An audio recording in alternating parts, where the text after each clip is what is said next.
Hi friends, ఈరోజు video వచ్చి గుమ్మడికాయ ఫ్రై ఎలా చేయాలో చూద్దాం. ముందుగా అయితే గుమ్మడికాయని కట్ చేసుకొని ఆ షీట్స్ని పక్కన పెట్టుకుందాం. వాటిని అయితే వేస్ట్ చేయొద్దండి, ఎండబెట్టుకొని దాన్ని అయితే యూజ్ చేసుకోవచ్చు.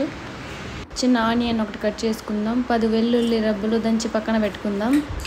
నూనె కొద్దిగా వేసుకుందాం. తర్వాత ఆవాలు జీలకర్ర వేసుకుందాం. తర్వాత కొద్దిగా పసుపు వేసి కరివేపాకు పచ్చిమిర్చి వేసి గోల్డెన్ బ్రౌన్ వచ్చేంత వరకు వేయించుకుందాం. తర్వాత ఈ గుమ్మడికాయలను యాడ్ చేసి కలుపుకుందాం. ఉప్పు కొద్దిగా వేసి గుమ్మడికాయలని నూనెలోనే వేయించుకుందాం. ఇప్పుడు తెల్లగడ్డ దంచి పక్కన పెట్టుకోమన్నాను కదా, దాన్ని అయితే ఇప్పుడు యాడ్ చేసుకుందాం.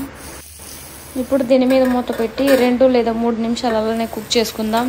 గుమ్మడికాయలు అనేది వేయించి కూడా మనం దీన్ని అయితే కుక్ చేసుకోవచ్చు. నేనైతే నూనెలోనే వేయించుకుంటాను. ఇది ఉడికిందా లేదా అని చూసేదానికి ఏదైనా పుల్ల కానీ లేదా స్పూన్తో కానీ వాటి మీద అయితే గుచ్చితే మెత్తగా అయితే దిగిపోవాలి. మెత్తగా అయితే వెళ్ళిందంటే ఉడికిపోయినట్టే. కొద్దిగా కారం వేసి కలుపుకొని చివరగా శనగగింజల పొడి వేసుకొని మిక్స్ చేసుకుంటాం. నేను చెప్పిన విధానం అర్థం కాకపోయినా వీడియోలో అయితే ప్రతి ఒక్కటి క్లారిటీగా ఉంది.